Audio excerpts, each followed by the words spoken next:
Coming up on this week's episode of TechSNAP, a disastrous fire strikes a major data player, and then we'll explain what island hopping is and how attackers can use it to exploit a network. Then it's a great big batch of your questions, a rockin' roundup, and much, much more on this week's episode of TechSNAP.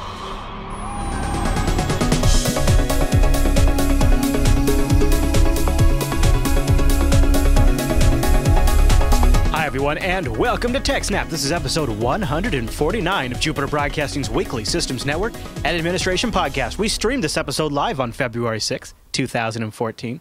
This episode is brought to you by our three fine sponsors, GoDaddy, Ting, and IX Systems. I'll tell you more about those great sponsors as the show goes on. Our live stream, it's powered by the incredible Scale Engine over at scaleengine.com. You got to go check that out. My name is Chris, and joining us every single week is our host, the admin, the tech, and the teacher, Mr. Alan Jude. Hey there, Alan. Hey, Chris, everybody. Hi, Alan. Good to have you back. Now, we're doing a double TechSNAP today, and did we tell the people, have you told anybody why we're pre-recording? I think we mentioned a couple times. I'm having some wisdom teeth out. Yeah, like some fun stuff. Yeah. And so you're also pre-recording BSD now as well. Yes. So I guess by the time you see this, that'll be done, though. Yeah. So if you're watching live right now, it'll be on Monday at starting half hour early. Right after Coda Radio. Yeah, and we'll have a live interview with Chris Buchler from PFSense. Oh, good one. And then PFSense overview tutorial thing. So is that going to be 23, I think? Something like that? Yep, that'll be 23. Yeah.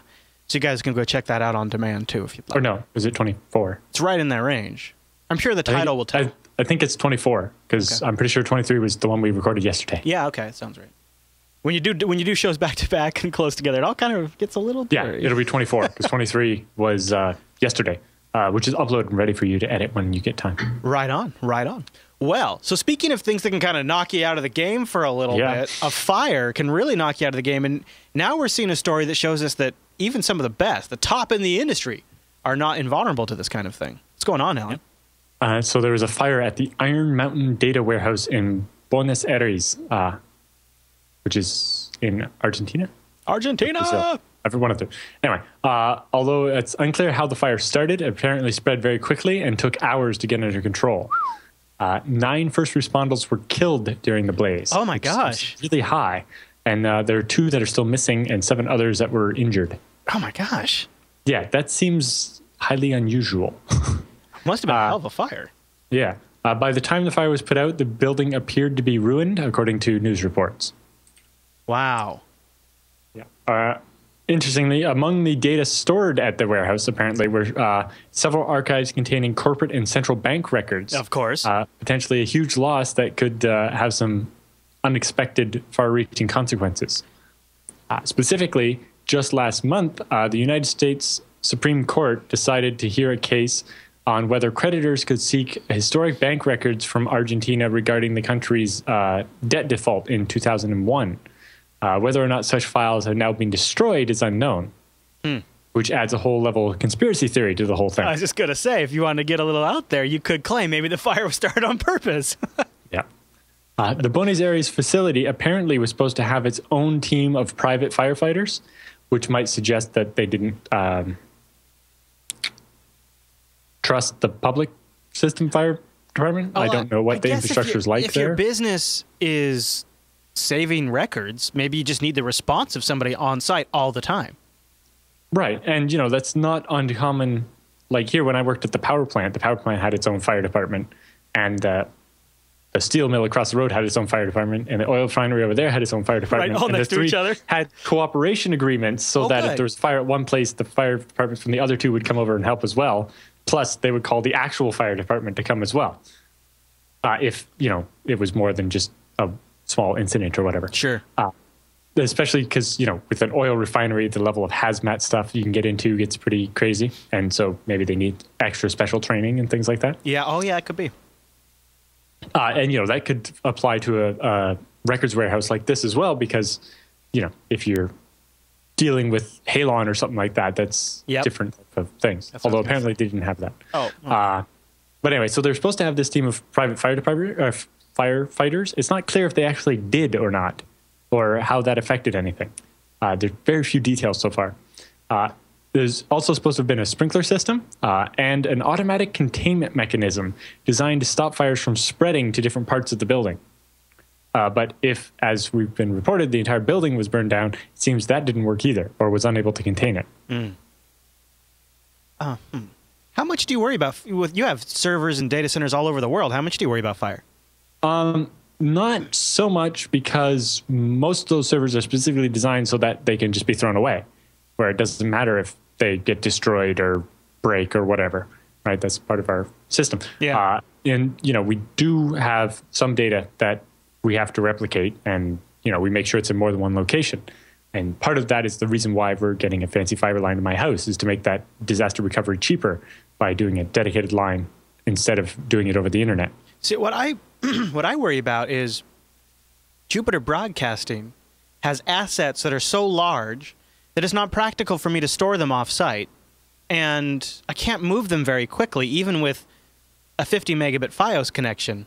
So right. I have a lot of stuff that if there was a fire here at the house, I would lose forever. I mean, like my wife's photos and things like that, those are backed up to an off-site service because that's reasonable. But, I'm talking 13, 14 terabytes worth of data. That's not, I can't send that to CrashPlan. If you can afford the extra hard drives, you could have the replica at your studio, right? Where you just I think that's what I'll do. Of drives back and forth every once in a while. I think that's what I'll try to whittle it down to the absolute most, can't lose assets, and then move that in between locations. Yeah, but whenever it's a manual process, it never gets done often enough. It's true. Yeah. Yep. And with the amount you generate, even a trickle stream wouldn't be good enough, right? Right. I mean, just look at even this if you could upload a megabit a second from location to location, it's not enough. The amount you do shows, that's probably not enough. And that's at today's show production level. And if by the end of 2014 we have more shows, even more shows, it's even more. The problem just compounds itself. Yeah. Yeah. Well, it might. Yeah. That's some interesting problems. Chat room says, by the way, the TechSNAP show is live every single Thursday except for this week over at jblive.tv at 1 p.m. Pacific, which is 4 p.m. Eastern, 2100 UTC. And we have a live chat room, and they say, Chris, it's not the data that's that big; it's just your jacket.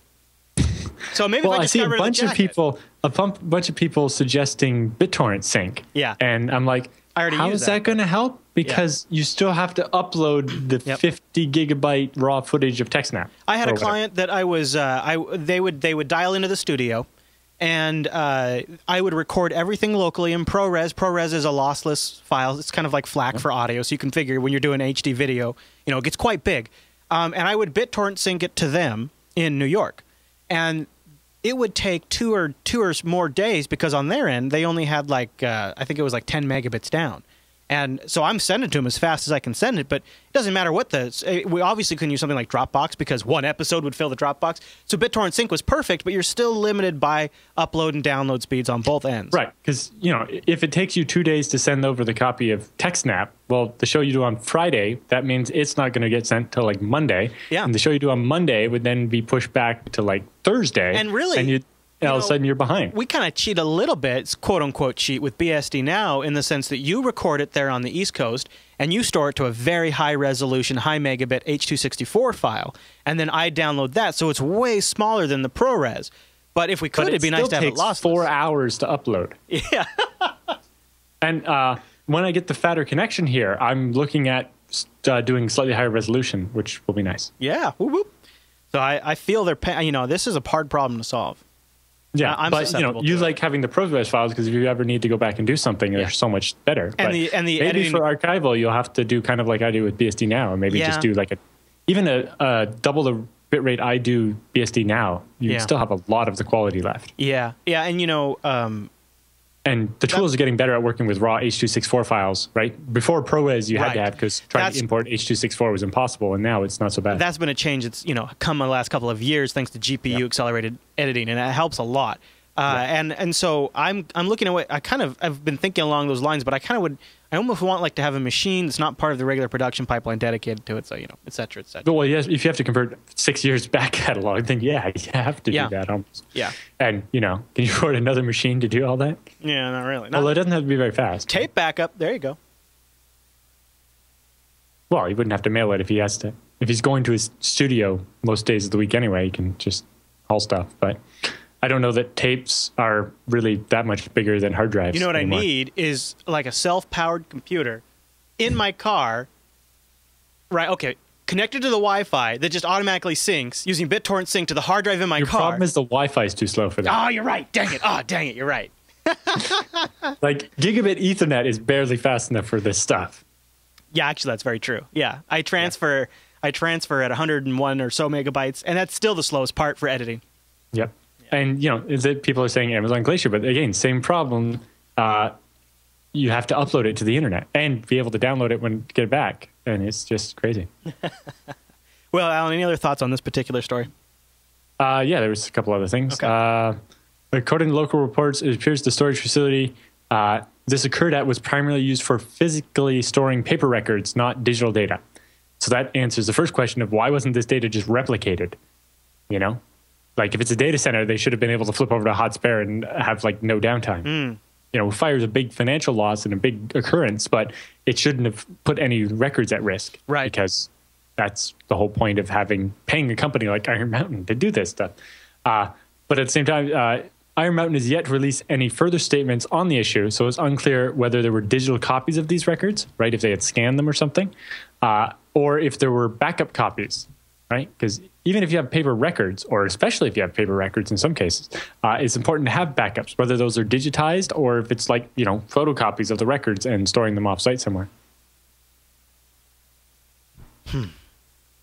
But it also might explain why the fire was so intense if it's just a building full of paper. Yeah, that's going to burn pretty good. Yep. Absolutely. But it'd be interesting to see a postmortem on why the containment systems didn't stop it and why the sprinkler system didn't prevent the fire from getting out of control. And the local fire. What it was that might have caused so many firefighters to be killed.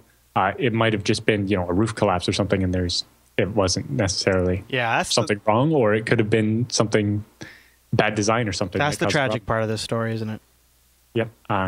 You know, when you hear about mass data loss, it's sad. But when you hear that 9 people died, or maybe as many as 11, that's a big deal. It is. Yeah, it's sad. And it also is a reminder to all of us that you got to kind of think about these things, because even people who you would think would be tremendously prepared and potentially even go out of their way to be ready for this kind of thing can still be affected by it. So we all have to take precautions. All right, Alan. Well, why don't we take a minute here and thank our sponsor, GoDaddy.com, who's got the $2.95.com deal, bringing it back, everybody. I know. Strike while the iron is hot, because I think it's only going to be active for a few weeks. And here's how you take advantage of it. When you're over at GoDaddy.com, put a .com in your shopping cart and then use the promo code 295TECH. When you check out 295TECH, we'll get you that .com for $2.95.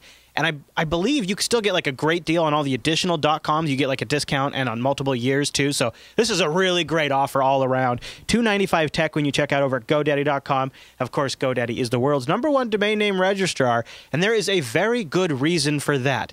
When you go somewhere that doesn't use GoDaddy, I've seen this as a contractor so many times, it is this moment you go, oh crap, oh shoot, this is going to be a process. Things get lost. Things are just never as simple as when they're over at GoDaddy. Plus, GoDaddy is great when you're working with teams or businesses. If you have clients, or if you're just part of a company that maybe will eventually have some turnover, there's all kinds of security things you can do to make working in a team and a group environment much easier and much more straightforward and much more secure. So use the promo code 295TECH when you check out over at GoDaddy.com and get a .com for $2.95. Now's the time. Use this to forward a URL that's crazy long. Like, you know, we have jbtitles.com. I use the GoDaddy 295 code to make jbtitles.com forward to a much longer URL. And what's great is the GoDaddy management dashboard makes forwarding URLs really easy. And you can do masking. You can set it as a permanent or a temporary redirect. It is really simple to do. You just go right in your domain management, set it up, and it makes a 295.com super useful. And by the way, if you got a couple of .coms in your GoDaddy account that you don't have pointed at an active server, go in there and just set them forward to a domain you are using. Or if you want to support the Jupiter Broadcasting Network, have it forward to jupiterbroadcasting.com. Lots of ways to take advantage of that, so go use the promo code 295TECH when you check out. And a big thank you to GoDaddy for sponsoring the TechSNAP program. Okay, Alan. Moving to our next story, I hate the concept of DRM creeping further into our lives, and I have a feeling this story kind of takes us down that path, doesn't it? Well, the article attempts to skip over the usual arguments about DRM. Oh, good. Copyright versus fair use and morality and is it stealing and all this other stuff. Right. And just looking at, despite all the plans about what DRM is supposed to be and what's wrong with it and all this, how's it actually working in the real world? And, what problems have we come up that are actually happening? And where is it different than what everybody thought was going to happen? Right, all the warnings or whatnot. Yeah. So instead, it focuses on what actually happens in the real world. Okay. So the only reason most DRM works at all is because of the legal protection it gets from the government, right? If there was a, DRM that says you can't read your ebooks on Wednesday, but there was, you could buy a different ebook reader that would read your ebooks and just ignore the DRM, everybody would buy that ebook reader, right? But breaking DRM is against the law now because of laws like the DMCA. And the biggest problem with it is that DRM is fundamentally technically flawed, right? It relies on encrypting data, the valuable data, but somehow giving the keys to the attacker so that they can decrypt the data and use it, but only under the circumstances you want them to be able to. And, that basically relies on either you controlling the device and not allowing the end user, who's often in their parlance, the attacker, to be able to tell what's going on. So a good analogy for this is inkjet printers, right? Printer companies make a lot more money when you buy the ink from them than when you buy a refill kit. So they do a bunch of stuff to stop you from refilling your cartridges, right? Like, the ink cartridges that have intelligence and know how much has been used and try to stop working when you refill them. Like there were some HP cartridges or Epson was really bad for making cartridges that had a chip in them and they would try to stop working if you refilled them. I remember that. In fact, they still do that, don't they? I think so, yes. Nevertheless, you can easily and legally buy cheap, refilled, or third-party cartridges for your printer. Right? And this is the same thing that would happen with DRM if it wasn't for laws like the DMCA that stop you stop people from reverse engineering the DRM and publishing the results. Yeah. And the other problem is that the same laws have got pushed out into other countries through the World Trade Organization and so forth. Right. Sort of what kind of starts as U.S. company concepts make it out through trade agreements to the rest of the nations. Right. The way it all started was the copyright czar, who used to work for Microsoft, came up with this idea where every time information was copied, it would have to check for authorization. Like literally copying the memory from the disk into RAM and then from RAM to the video card. Each time it would have to stop and have checked for a license on it or something. Mm-hmm. It was just ridiculous. People that don't understand how computers work try to do stuff. Yeah. And so when that law tried to be attached to the effort to demilitarize the internet, it was blocked, being like, no, that's just horrible and bad. No, we're not doing that. So instead, the guy went and pushed it through the trade organizations and got it into U.S. law in a roundabout way instead, and forced countries like Canada and the UK and everywhere to adopt similar things. Yeah. Anyway, the article goes on with some really interesting quotes like, here's another thing about security. It's a process, not a product. Amen to that. To Bruce Schneier there. But it gets down to where DRM and your security are at cross purposes. Right? The DMCA injunction against publishing weaknesses in DRM means that it's vulnerable, and those vulnerabilities remain unpatched for longer than if it was a system that wasn't being protected from reverse engineering by the DMCA.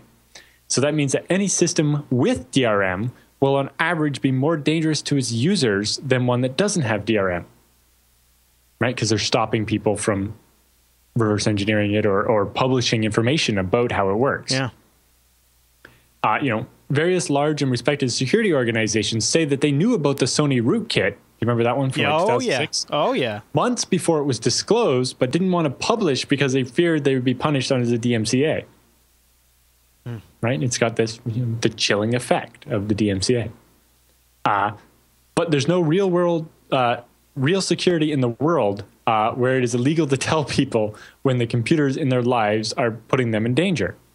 right? In other words, they have no real security in the world where the DMCA and its global cousins are still intact. Because for DRM to work, the computer has to be able to do stuff without you being able to stop it do that. And if it's your computer, you don't want it to do that. Yeah. Right? That was the Sony rootkit. What it did was it hide any file that started with $sys.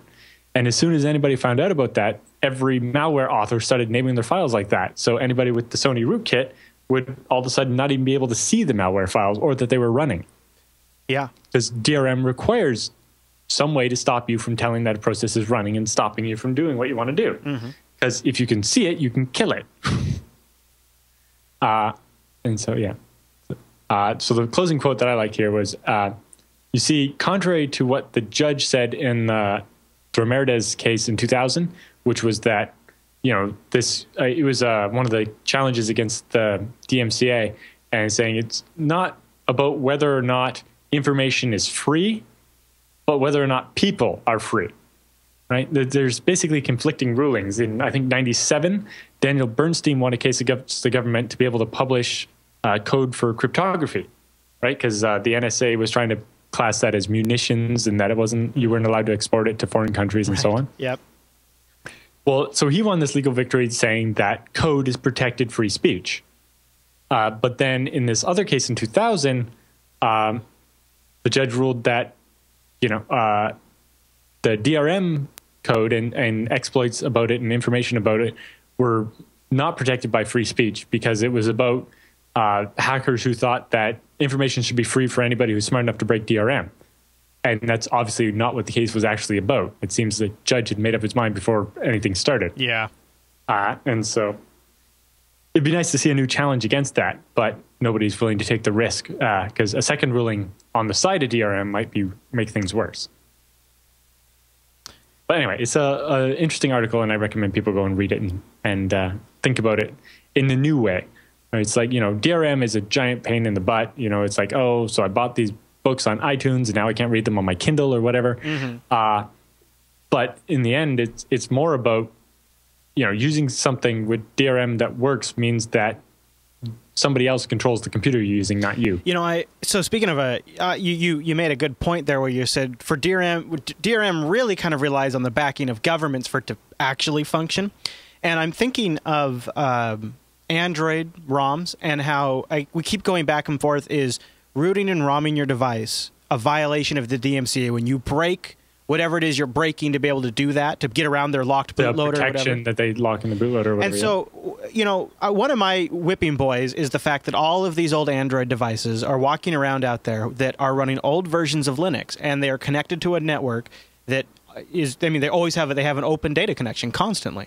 And I always am thinking this is such a, I mean, these are old implementations of Bluetooth. These are old web browsers that are on these things. They're just not getting updated anymore. And there's a perfectly legitimate reason to want to root and ROM your device to replace that old version that HTC shipped on there 3 years ago with some, maybe there's some Cyanogen mod or some project out there that's delivering an updated, patched version of Android that works on that device. That's a perfectly legitimate reason to want to root and ROM your device to stay secure. But technically, it's a violation. It's breaking the DRM, and you can get in trouble for it. And we've gone back and forth in the U.S., and I think recently it's now considered again a DMCA violation, even after a temporary suspense of that. And that keeps people from staying safe. All right. Well, Alan, why don't we take a break right here and thank our second sponsor this week. This is the great folks over at IX Systems. Go to ixsystems.com/TechSNAP, because that's where you want to go to let them know you heard about them here on the TechSNAP program and you appreciate them. Alan's rocking his IX Systems t-shirt. I got one of those. I was just wearing it over the weekend, too. Oh, cool. Super comfortable. So listen, if you go over to ixsystems.com/TechSNAP, right there on the landing page, they have the ultimate guide to buying a server for open source. Put your name and your email address in there. They're not going to spam you. They're just going to give you the white paper that they had written up by a third party that tells you how to integrate some of that stuff. Now, Alan, why do you choose IX Systems for your servers over at Scale Engine? Because we trust the Intel processors, and we love the IX burn-in system where they make sure the server is going to work perfectly when we get it. Yeah, that's a great reason right there, isn't it? And I tell you, they have a whole wide range. So Alan's got the big dog systems that are actually meant for big production. I have little ones too. Yeah, you do. Actually, like that router is really cool. Yeah, the router I'm using right now is a little short depth 1U machine I bought from IX, and it's like I need something small and cheap. And then after that I came back. It's like, all right, I need something about yay big that holds like 36 4-terabyte drives, and I know dual ported controllers, and you wanted to sell me some big iron. Well, I've been really happy with the FreeNAS Mini that I got, and it's not quite as fancy as anything like that, but for what it is, it's actually really great. It's got 4 hot swappable drives built into the front of it. I've never actually tempted to pull them out hot, but I mean, like, they're removables. They've got a recovery system on that thing. I think mine has an i5 processor in it and 12 gigabytes of RAM. It's awesome. It runs 24/7, and it's got FreeNAS just ready to go on it. It's really cool, and it also supports a lot of other operating systems, like all of their gear. And now, one of the things you've mentioned before, and I don't think we've mentioned it since IX Systems is back on the show, but they kind of have a special setup with their hardware partner too. This maybe gives them a little bit of an advantage, if you know what I mean. Yeah, they're actually across the road from Supermicro, the guys that build the it's so awesome design the motherboards and stuff. It's genius. And so they also have very close relationships with LSI and Western Digital. Currently, there's a new set of LSI RAID cards coming out, and the driver for FreeBSD isn't finished yet. But if you're using the beta of FreeNAS, you can try out the driver that they're working in cooperation with LSI to design for FreeBSD. And not only that, so not only do they have these amazing hardware partnerships, and I mean, we're talking about intimate connections with these hardware vendors, they also have an incredibly deep bench of folks from the open source and BSD communities who are literally the creators or experts in those fields. They're in often cases, they're the people that invented the technologies that we all rely upon. If you could not assemble a better company to be a hardware vendor like this, especially if you need open source hardware, and if you're a fan of the Intel server platform, it is the perfect accumulation of expertise, hardware relationships, know-how, and open source technology. It's amazing. And I want you to go find out more, especially if you're considering doing something for your data center. Go over to ixsystems.com/TechSNAP. Try out that white paper too. And you see why we've just been raving about IX Systems now for quite a while. And they're also great supporters of the BSD Now program. And, hope to see them at Linux Fest Northwest this year. Yep. Okay, Alan, where do we go next on our journey into the TechSNAP news? Talking about defense contractors. Yeah, a story about now. Do you think this came from a company that kind of has some skin in the game? It seems like It seems like this was framed in a post-Snowden contractors aren't trustworthy context. A little bit, but partly I think is this company trying to sell stuff to defense contractors, and also to maybe make to start a push towards some cybersecurity stuff. It's interesting insights, regardless. Yes. So Threat Track Security Defense Contractor did a survey of defense contractors on the kind of unique population of IT managers and staffers who are responsible for securing networks for organizations that fulfill defense contracts. 1/4 of those polled for organizations with IT security budgets of $1 million to $10 million. Oh. And another 23% had budgets over $10 million for IT. Nice. So these are some big money players. 88% believe the government provides adequate guidance and support to contractors to ensure sensitive data is secure and protected against cyber attacks. So, when the government knows about specific types of attacks, they tell the contractors. Despite the high level of confidence regarding the government's guidance, almost 2/3, 62% of IT managers polled, worry that their company is vulnerable to targeted attacks from malware. And, we see this, it could be as simple as a secretary falling for a phishing scam, right? And then they're inside your network and all over the place. Or they could get into your air conditioning system. Your HVAC, like we've recently talked about. Yeah, and we're going to, in the feedback segment, I think we're going to have a little discussion about island hopping too. And it's this exact thing what you're talking about. Yeah, but the survey uncovered sharp differences in security attitudes and practices between defense contractors and just the general enterprise IT community.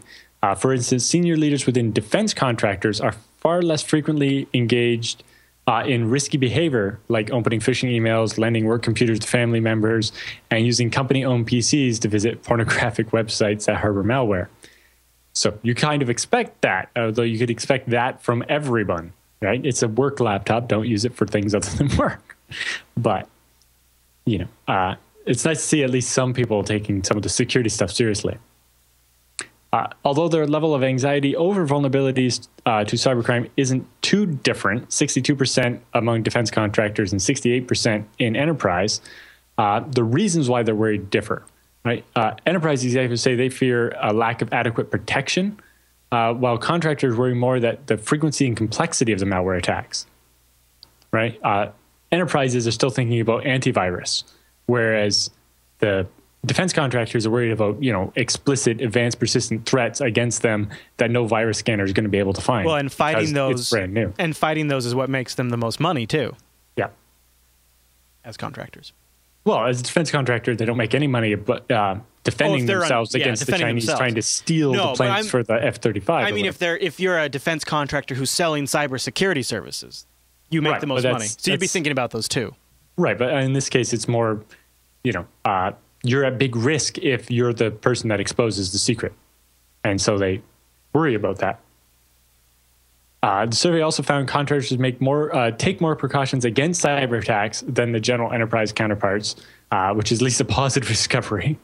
You would expect them to, although you would expect the general audience to take it a little more seriously as well.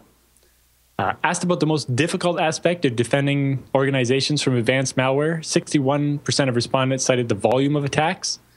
Right? If you're being attacked constantly, it means it's a lot harder to keep up. And 59% pointed to malware complexity. Right? The malware is getting a lot smarter, and so are the authors. When the malware can be in a printer, it's a lot harder to defend against with your desktop antivirus. Mm-hmm. The number of people concerned about other aspects drops dramatically, with 34% blaming the ineffectiveness of anti-malware tools, because if you understand how the tools work, you understand that there's not much they can do, and 29% saying they don't have enough budget for the right tools. Part of it, I'd say, is also it's got to come down to more training. And as far as malware goes, almost all of your exposure comes from the weakest links, right? The lowest paid people in the company that have the most menial jobs are the ones that are going to fall for the phishing scam, right? Or sometimes the secretary who doesn't have the IT training that everybody in the IT department does. Sometimes it's also at the very top, the CEO, yes. Right? Who's not. Yeah, it's the less technically sophisticated users are usually your weak point. Not always, but usually. Yeah, for sure. More than a quarter of respondents said their staffs don't have enough highly skilled IT security experts, including malware analysts. Now, a defense contractor is one of the few places other than like an antivirus company where you'd expect to actually have malware analysts on staff. Mm-hmm. And, one person can't really be an expert at every type of malware. So you almost think that you kind of need some kind of partnership with some place like Kaspersky to deal with the malware, because you can't possibly contain all that expertise in your own team. But obviously with Kaspersky being Russian, there's American defense contractors can't necessarily go to them directly. You might have to find some other firm. True. But if you can't go to the best firm for the job, then you're kind of hamstrung in that way too, right? Mm-hmm. And because of considerations like that, oftentimes the defense contractors are going to have their own analysts instead. Based on the survey's finding, the Snowden affair has had a profound impact on how defense contractors hire and train employees who handle sensitive information, right? Because they don't want to be the next company to cause a Snowden. Sure. The Snowden leaks have caused contractors to restrict IT administrative rights much more readily instead of giving everybody admin rights, and be more alert about any potential misbehavior by employees accessing secure data. I wonder if they're reconsidering the company they hire for background checks as well. No, I hope. Yeah. 55% of respondents said employees now get more cybersecurity awareness training. 52% said they have reviewed and or reevaluated employee data access privileges, which seems remarkably low. And 47% said they have they're on higher alert for potential misbehavior or anomalous network activity. But, if you're looking at network activity by hand, you're not going to find it before you're after the fact. Yeah. Right? Yeah. In addition, 41% said they've implemented stricter hiring practices, and 39% have curtailed IT administrative rights. Respondents who said nothing has changed were in the minority, with nearly 23%. I'm really torn on this particular issue because as a contractor, I know that I've had access to more than I should. I've retained more access than I should after I've left, and it's always been dependent on me to just be a good human and not break the rules. However, at the same time, I feel like we're starting to blame the contractor more than we should for this kind of stuff. There was a news story that just came out recently about a security lapse, and of course, instantly, you blame the contractor. At the Super Bowl, that Wi-Fi password we talked about last week, they blamed it on a contractor. Right. So it's one of these things where the benefit to contractors is they oftentimes can be higher skilled than the actual government workers can, or even a company's workers can, because these contractors hyper-focus on security. They hyper-focus on whatever their individual, data management, whatever their particular expertise is, and they really are rock stars at that, and they wouldn't want to work at a 9-to-5 company because it's not challenging enough for them to do the day-to-day stuff. And so you have to rely on that kind of setup with a contract company who can have a rock star like that and bring them in for a few months that you need them. I don't see another way to do it, but at the same time, it seems to be this impossible human gap you have to cover to improve security for contractors, because at the end of the day, good contractor security, keeping things confidential, keeping their access locked down, keeping them restricted to what they need access to, always, at some level, fails at the human point. And I just don't see a way around that. So it seems like we need a reboot in the way we have these relationships, but I don't know what it is. Yeah, it's kind of interesting. You'd have to, hold the contractor more liable or something in order to force them to take it more seriously. But what the problem with that is, of course, is then it makes the cost of doing contract business maybe out of the reach for a lot of smaller people. Yep. That's a tough thing, Alan. Yep. And yeah, so it comes down to either stop the government using contractors, but then how do you get the expertise? Because, like you said, a lot of IT security experts especially probably don't want to work for the government and have to wear a tie or something like that. All right. So it's quite a challenge to really sort it all out. Yeah, it sure is. Sure is. Any other thoughts on that story? No, not on that one. All right, well, you guys can find the full PDF, which has even more details in the report, linked in the show notes over at jupiterbroadcasting.com. Just look for episode 149 of the TechSNAP program. And Alan has copiously documented all of it in with the absolute need-to-knows parts, and then you can get all of it in that PDF. Alan, I want to take a moment to thank Ting.com. Everybody go to TechSNAP.Ting.com. Ting is a sponsor of the TechSNAP program, my mobile service provider, and it's mobile that makes sense. It's a no BS mobile service provider, and I really mean that. There's no contracts, no early termination fee, truly and completely contract-free, and you only pay for what you use. Each line starts at a flat $6 per month.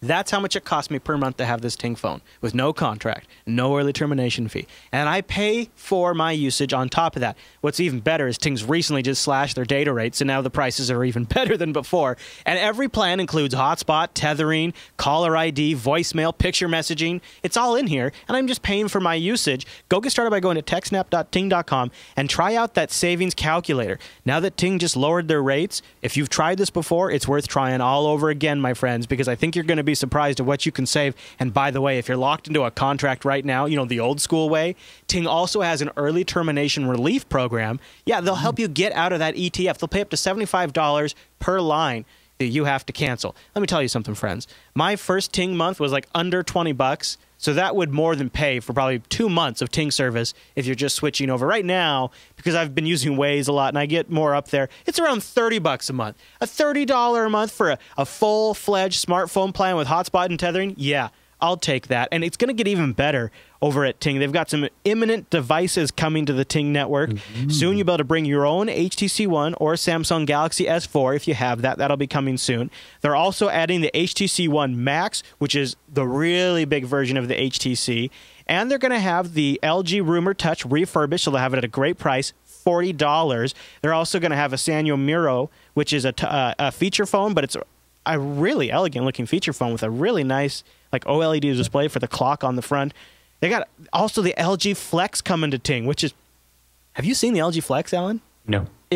It's like concaved. It's like... It matches the concave of your face, so it's like that Well, I know that my Nexus has a slight, like that. Yep. It's like that, taken a little bit for. Nobody's really done it since your Nexus. Well, a couple people have, but now it's back big time. The problem I have with it is when typing on the screen at the very edge where the concavus disturbance, it's really hard to hit the space bar and always want to hit the button above the space bar. Oh, really? Yeah, I wonder if this. I think, half of my typos are typing N instead of space. I think the curve thing is a trend, but. Like, I'd totally like to try one of the... I don't know if I really like my Nexus 5, but I'd really like to try one. It's supposed to help with the glare, and it does seem to. Yeah, in the sunlight, it's supposed to help, in the direct sun, too. And it's supposed to be more comfortable if you talk a lot. I don't know. By the way, the S4 is going to have tri-band LTE, which has been awesome because that's getting rolled out more and more across the Ting network, and that'll give you even more power. When you operate on 3 distinct bands, tri-band LTE offers broadband coverage at incredible speeds, and you can use it for better signal, for better data. They got a lot of great stuff coming to Ting, including over on Ting right now. They have an unboxing of the LG G2. You should follow the Ting YouTube account and subscribe because they're doing more unboxings and giveaways. So I wouldn't be surprised if some of these devices show up on that unboxing page. So go to Ting's YouTube page over at youtube.com/ I think it's Ting, and you can subscribe, and then you just leave a comment, and you'll be entered to the giveaway, which is pretty nice, pretty nice. Yeah, there you go. I just subscribed to the Ting page, and you can too. You can also follow them on Twitter at TingFTW. So go to techsnap.ting.com to get started. Go save yourself some money. Try out that savings calculator with those new rates. And a big thank you to Ting for sponsoring the TechSNAP program. Alan, was there anything else we wanted to cover in the news segment? Nope, that's it for the news. All right, I want to give a quick plug to the TechSNAP subreddit over at techsnap.reddit.com. And by the way, if you're not watching live, you might want to, because before the show, boy, it really is, the encoding didn't hold up too well, but I rode a roller coaster on the live stream, and somebody on the TechSNAP subreddit grabbed that. Who grabbed that on the Q5? He's so quick. He is so quick. And so if you can join us live, if you can't join us live, another part to get involved with the TechSNAP program is that TechSNAP subreddit, techsnap.reddit.com or links.techsnap.tv. And Alan, with the news all done, that means it's time for the TechSNAP feedback.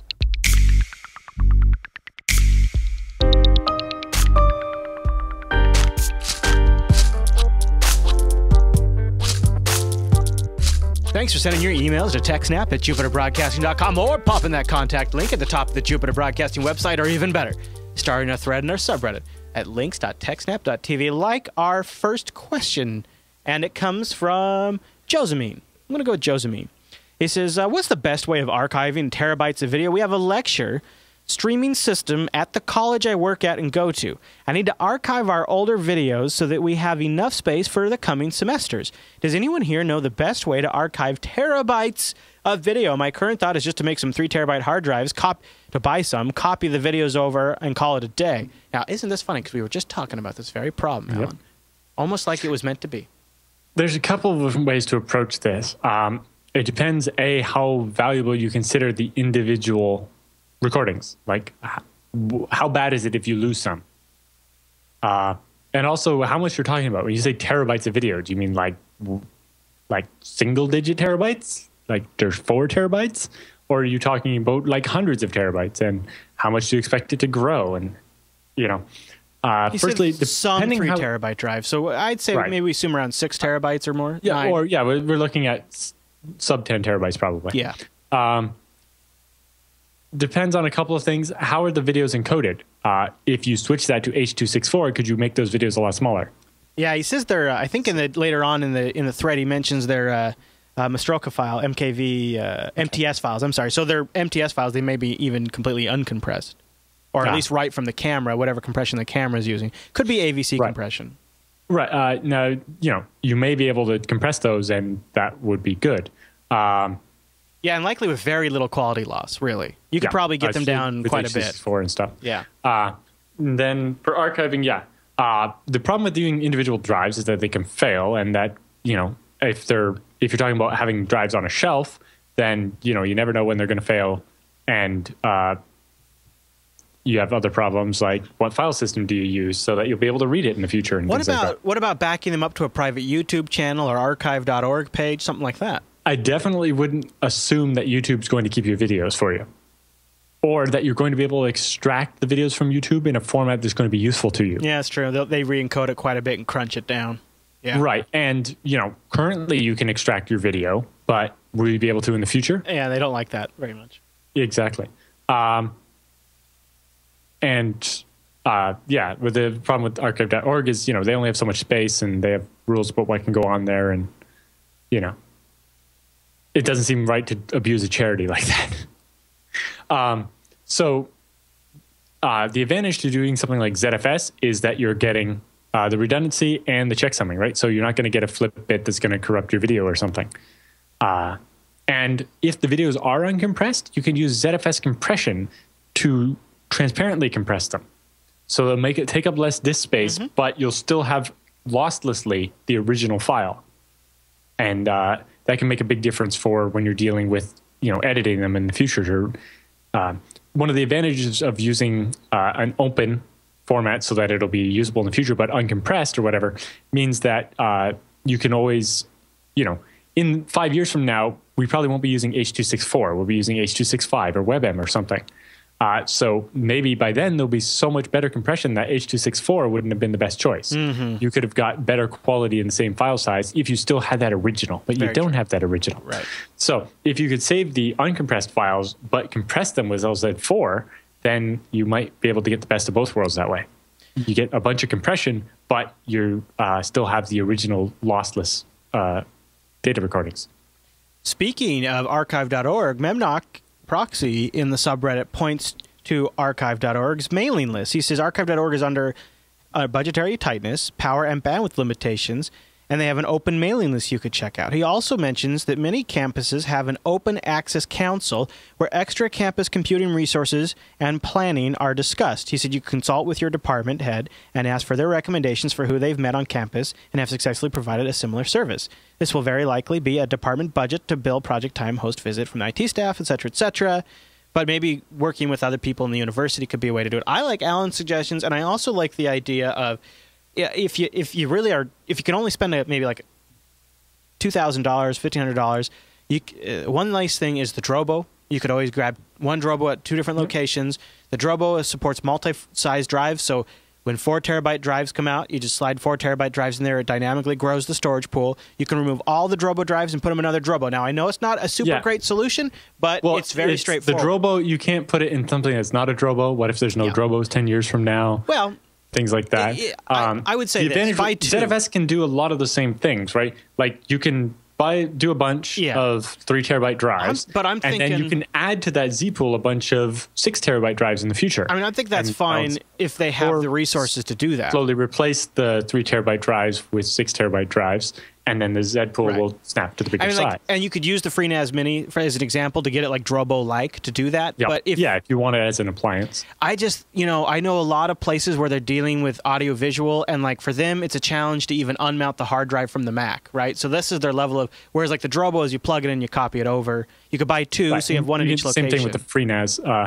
But a lot of other universities use the hardware from IX Systems. They have the TrueNAS, and what it is 2 1U controller computers that then connect to big sleds full of hard drives, so that you can just keep adding more drives to this already existing controller units. Right. So as you just need more storage, you just go out. Okay, well, for this semester, if you're recording every lecture ever, then you're going to have more every month. You might get a cadence. So you might know, okay, well, this semester we'll burn through 9 terabytes, so we need to, go purchase 9 terabytes worth of drives beforehand.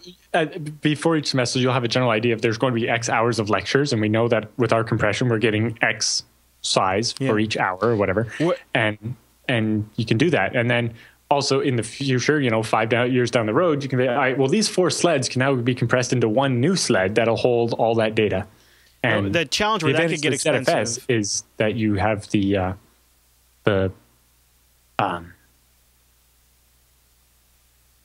checksumming, so that you don't have to worry about individual data getting corrupted. I think that would work, except for that can get really expensive if he needs to have it in 2 locations. Like that's what's going to get expensive regardless. Drobo. Like even with the Drobo, you're still down to the solution of, the hard drive still costs the amount of the hard drive, and the Drobo housing's like $600 without any drives. And the Drobo you're paying for software. With FreeNAS you're not. With TrueNAS you are, but it's still. I think the Drobo would be my last choice, but if depending on the technicality of the users that'll be implementing the solution, the technical ability was going to determine that. If you can fit it all for what you're going to need for the next little while in like a tower, then you can just get 2 free NAS systems and do it that way. But if you're dealing with larger amounts of data and a longer term solution, then looking at a true NAS from IX would be really useful. And also the nice thing about IX is they can lease the hardware. Oh, yeah. So that can make a big difference. When you can have it as an operational cost to store that video, it's just going to be this much a month instead of having to spend, like we were looking at that when we bought our giant storage server from IX that holds like 160 terabytes or something. I forget what the total is. It's Are you SSHing to it right now? 120 terabytes. So we built a system that holds 120 terabytes. And it's like, well, it's going to cost this much. It's like, well, we can lease it for just, in the end, the total price over the course of 2 or 3 years or whatever comes out to this little bit more. And having that as a monthly cost could be a lot better. Yeah, and it's, consider that. And there's a lot of business reasons to do that. Having to get 2 more, yeah. And there's a lot of business reasons to do that, to defer that cost over time. Mm-hmm. I might do that. All right. Yeah. So Gretchen, I'm not quite sure how we say this next one, writes in about managing SSH keys. Kind of a question we've answered in one form, but it was like 50 episodes ago. So it says, hi guys, for a few important production BSD servers, login is only possible with a password protected certificate. I want to move over all servers completely to assert logins, but some management issues are holding me back. Can you tell me some best practices on how to manage all of these keys? How do you guys do this? And thanks for the great show. So he's using certs already? Because what I was going to recommend when I just saw the title about managing SSH keys is that newer versions of OpenSSH support using a certificate type system so that you can issue certificates from a certificate authority that you control, and then you can have a certificate revocation list so you can it sounds like what he wants to do. Manage the SSH keys and say, hey, that SSH key isn't valid anymore. Sounds like what he wants to do is move over all the servers that haven't yet completely moved over to cert logins, but he says he's having management issues that are holding him back. And he wants to know the best practices to manage all of the keys. There's a couple different ways. I think Michael Lewis has talked in his SSH book about a way to do it with an LDAP system. Oh. Which would give you a central way to control the keys. Did we talk about a DNS-based solution at one time? I seem to remember. I think so. Yeah, but I can't remember a DNS-based one. But there was one based on SSL certificates, so that you would start your own certificate authority. Okay. For your company or whatever, and issue the certificates, and they would be used to log in, and then you can centrally revoke a certificate and have every box stop respecting that certificate at once. Trying to find. I know we've talked about it before. I'm searching the site right now. Okay. Red Hat has an article on using several different ways to manage this too. If you check the Red Hat site, and also the Debian Administration Handbook has a bunch of different ways for managing SSH keys. It's okay. That's what it is. It's Red Hat has one where you use DNS to do it in a certain way. I can't remember what it is though. I was trying to find it. So sounds like it's going to kind of depend on what he needs and what he can implement. I don't know. So cert login appears to be a specific Oracle thing, maybe, or maybe that's just a name collision. Yeah, Google is. Yeah, we're both Googling. Yeah, I don't know. Sounds like Alan's recommendation is probably the most straightforward approach. All right, Alan. But yeah, so that's something that the OpenSSH project is working on to make it easier. Yeah, as Hilo points out in the chat room, if you depend on LDAP or DNS, something like that, you're going to be dependent on those core infrastructure services to be up to log into your server, and that's a major thing to consider. Right. That's kind of the advantage of doing the SSL type way, is that you can have a cache of the certificate revocation list. Yeah. So you maybe missed the most recent revocation in an emergency situation or whatever, but in general, hey, this list of certificates aren't good anymore. I shouldn't accept these. Right. All right, well, Alan wrote in, but it's only Alan with a single L. He says, longtime listener of TechSNAP, loved the show. Last time and many times before, you mentioned island hopping. Can you tell us more about that and how it can be done if computer C does not have access to the internet, but you can get to it through computer A and B? And another scenario, if you break into a Windows box, how can you run commands on a Unix or Linux system? I can't imagine how this could be done, so I hope you understand my question, or if it's easier for you to explain, he includes some examples, and he linked to several previous TechSNAPs, 86, 13, 89, and 34, where we've talked about island hopping. Yeah. And he also had one more question. Alan has 3 LANs in his house, so could someone island hop due to software vulnerabilities from one LAN to another? Thanks for the great show. Okay. So say you have a business here and you have computer A, which is, say, the secretary's workstation, and it's on the internet. And then you have computer B, which is, say, where you do the credit card processing, and that doesn't have access to the internet. But the secretary has access to that computer B so that when someone phones up to give a credit card, she can enter it into the system. So if you're coming from the internet, you can't ever get to computer B, but you can get computer A, and once you're on computer A, you can get to computer B. So that would be called island hopping. So you'd, send a phishing email to the secretary and get her to run a Java exploit that now lets you run whatever code you want on her computer. So you install a Trojan that allows you to connect to her computer and control it. Then you can, on that computer, you can download PuTTY, or the less interactive version, I think it's called PSSH. It's a command line version of PuTTY for Windows. So it gives you more like the telnet command line, so that when you're running stuff from a command line, it's going back and forth with like a pipe instead of a GUI. Mm-hmm. And then with that way, you can set it up so that you can connect to other computers. Or the Trojan can just act as a proxy by making the TCP connection for you and then just relaying the data out. Yep. Interesting example, when I was a student in my high school, I wrote a Trojan in Visual Basic 6, because that's what I did in my spare time. Awesome. And it had a bunch of different features. It had a limited set of features that I made a control panel for and gave to the teachers. And so they agreed to allow me to install my Trojan on every computer in the school. Wow. And so the teacher could go and get a list of the computers in their classroom and click on one and see what was on the screen and monitor the students that way. Basic, simple Trojan spyware type thing. What they didn't seem to grasp is that when I built it, I would have built a much bigger control panel with many, many more options for my use. The problem was they had NAT to get out to the internet, and so there's no way for me at home to connect in and control a computer at the school, after school and things like that. So I got them to let me install a server. So I wrote this little server app that got deployed in the math department office, and all the computers in the high school would connect to that server. And then that server would make a backwards tunnel out to my house based on a DynDNS hostname.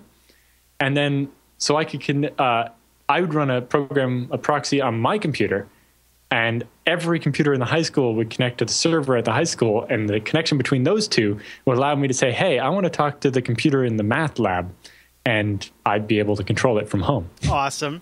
So that's a little bit of like backwards island hopping. So I would be hired to come in and do penetration testing. So I would have network level access on the LAN, but I wouldn't have any administrative level access. And I had this client who they decided to run their website there at their office, but they had it within a DMZ because it contained credit card information and stuff like that. They wanted to have it protected.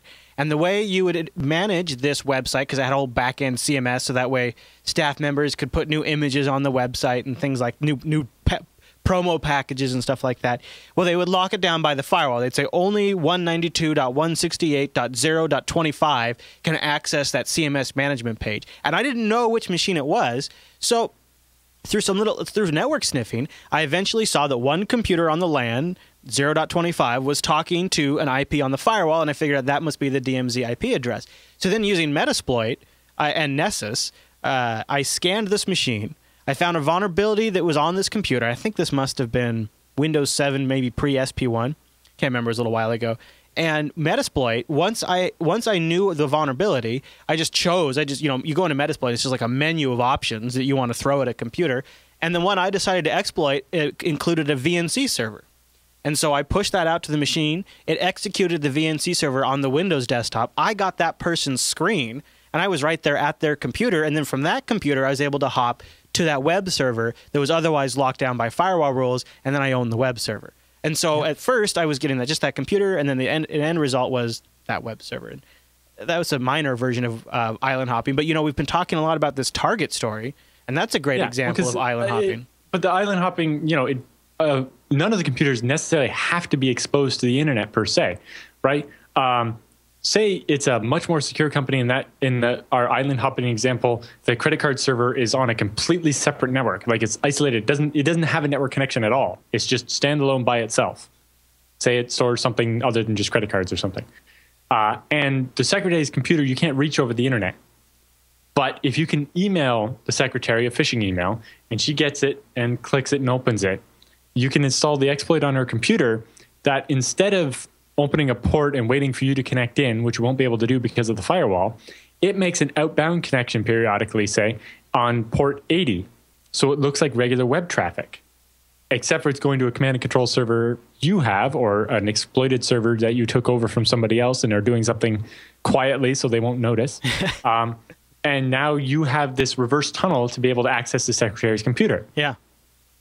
And you install a virus so that every time she plugs in a USB stick, it infects it. So then she takes that USB stick out of her computer and walks over and plugs it into this computer that's not online at all.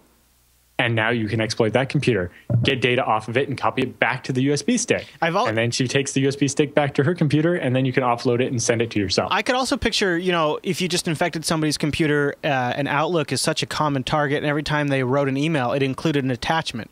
And that attachment was malware, and maybe 1 in 30 people would run that attachment, and then they would become infected, and eventually you'd piece together a network of infected users. That's how they attacked the Financial Times and The Onion, right? They sent really low-end phishing schemes to everybody at The Onion, or they tried to exclude people in the IT department, but they sent it out. And then one silly person accepted it and ran the virus. Then they used their address book and the email account of the person who got infected to send a much better, more convincing-looking phishing attempt so that it legitimately came from a person that worked at The Onion. Mm-hmm. So when you get an email with an attachment from someone you know and it's something you're expecting you might get, you're much more likely to open it than if it's just some random spam off the internet. And like a lot of times built-in email client security, if it's somebody in your address book, or in the case of Outlook, if it's somebody in your organization, there's a different set of security policies, like JavaScript in the email might be executed, not anymore, but back in the day, and sometimes still. Or just allow attachments versus not. Yeah. So island hopping can be a lot of things, but it's really just about utilizing an exploit on a lower-end device and then using that to then get to a higher-end device and then potentially even a higher-end device, and from there on and there on. And you can do the same thing with privilege escalation. It doesn't have to be physical compromises. It can be you get in with an account that has one certain level of permissions, and you use that to either adjust the permissions or get to another account, etc. Yeah, it just means moving sideways through the network to eventually find a host that you can then do something more on. Yeah, and a lot of times, the original, when it's remote attacks, I find, a lot of times, especially in these stories, it's the monitoring systems. It's the HVAC vendor. It's the Nagios box that has firewall. It's the things people forgot to think about. Yeah, it could be, it could be the syslog server, right? I mean, it's like all this crazy stuff that, yeah, exactly. It's kind of like a set it and forget it appliance that ends up, or print servers, right? Print servers. We've even seen those HP Genterex. In the printer. It's not even a print server. It's just the printer happens to run Linux, and bad things happen. All right. Well, our buddy Kenny has given us an update. Remember, he wrote us in about that Dell PowerEdge 1800. He wanted some advice. He says, Alan and Chris, thanks for your advice regarding the Dell PowerEdge server a couple weeks ago. I used it as a lab device for my own education, as you suggested. What this brings to light is that with Linux and BSD, we're always alluding to the fact that these OSs can be a lot lighter than others we could mention, and therefore can be used to extend the life of older hardware.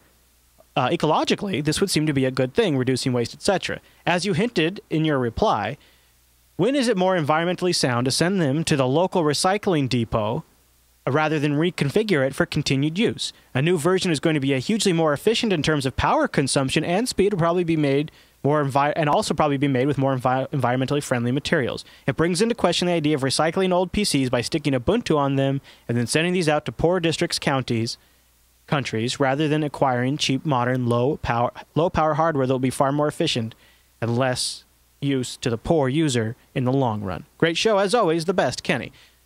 So when do you make that draw that line?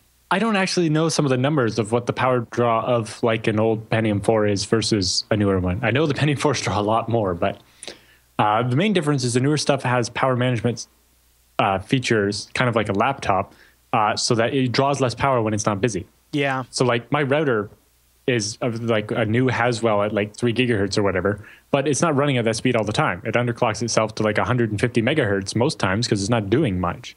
I don't really know if I see it as one or other thing like Kenny's suggesting either. Like Kenny could go get himself some fancy Haswell powered machine, which would probably sip power compared to that Power Edge, and then he could set up that Power Edge with FreeNAS or Ubuntu and go give it to a school district, right? Right. I mean, or if you're comparing the two, you basically look at what's the difference in the power draw. So that's how much power you're going to save, how much that costs, multiplied by how long you plan to do it for, and in the end, is it cheaper to buy the new hardware or to keep running the old hardware? If you're just going on power, it's usually, in my experience, not. Right. It's like, it's a great way to have an excuse to buy new hardware. Yeah. Yeah. But in general, for your lab device, you're probably not even going to have it on all the time, maybe. And so that's where it makes the most sense. It's perfectly fine. Yeah, especially in the lab. And, it's probably doing more good for a school than it is in a landfill somewhere. So I think that's always... And, a router, a print server, a simple Samba server, I think we forget how little you can get away with. I mean, I think about what I used to have for my file servers back in the old days. I mean, it's incredible what we now have. My file server, most of college, was a Duron single-core 1 gigahertz. Duron, yeah, buddy. Had the Duron. And it ran hot, and then we stuck it in a closet and closed the door, so it ran really, really hot. I have one of those here at the house. It runs warm, and I put it in a cabinet. So now it's always warm. Yeah, we stuck it in like this tiny... It was supposed to be a coat closet, but we never used it as that. It just happened to be where the modem and the switch were wired to all the ports in all the bedrooms in the house that I lived in. So it was a great spot to stick the server, especially later on when, in addition to the cable connection that was provided by the landlord for everybody in the house to share, me and one of my roommates split a DSL connection for gaming, where we'd like, no downloading. If you want to download, use the cable. So we had to set up a way to control that, right? So it's like, if you want to download, have the file server download it for you, and it'll use the cable, and have your computer use the DSL. Mm-hmm, mm-hmm. So that way you're not lagged when you're playing Counter-Strike, but... you can download all you need. Yeah. Because back then, like the download speed on our cable was like 5 megabits. I used to, I didn't even realize what I was doing at the time, but I set up a modem dial-in at the school district when I was a student before I actually worked there. And and they had a T1 at the high school. And that, Alan, a T1. Oh, I remember the T1 at... was it like the most epic thing ever? Yes, because I still have like 33.6K at home. Yeah, same. And I forget what I was downloading, like the ISO image for something. Yeah, I forget what it was. Like I was must have been like an old Red Hat. New. I don't think it was Red Hat.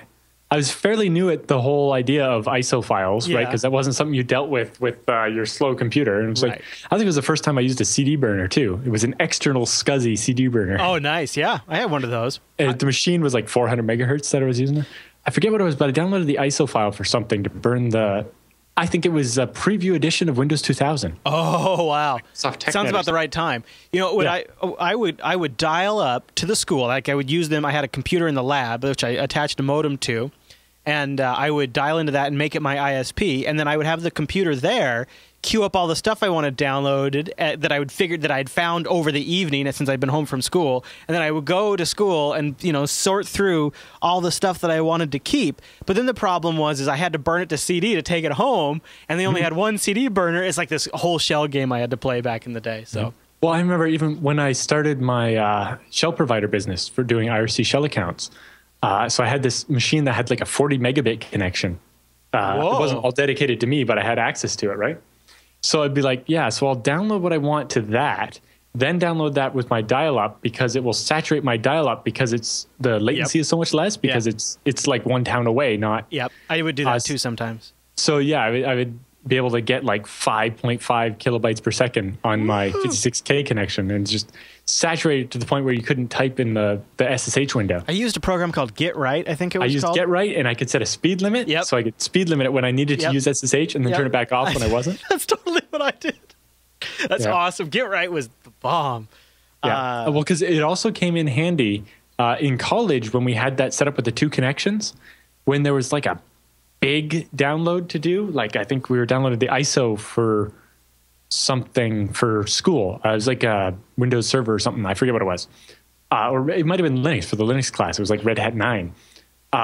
GetRight supported multi-segmental downloading where you could give it like 4 FTP mirrors and it would download. That's right. By using the routing table manually, we could say, use these 2 mirrors over the cable and these 2 mirrors over the DSL. Oh, funny. And then download. And it's like the first time I ever watched a download go at 1 megabyte per second. Oh, that must have been amazing.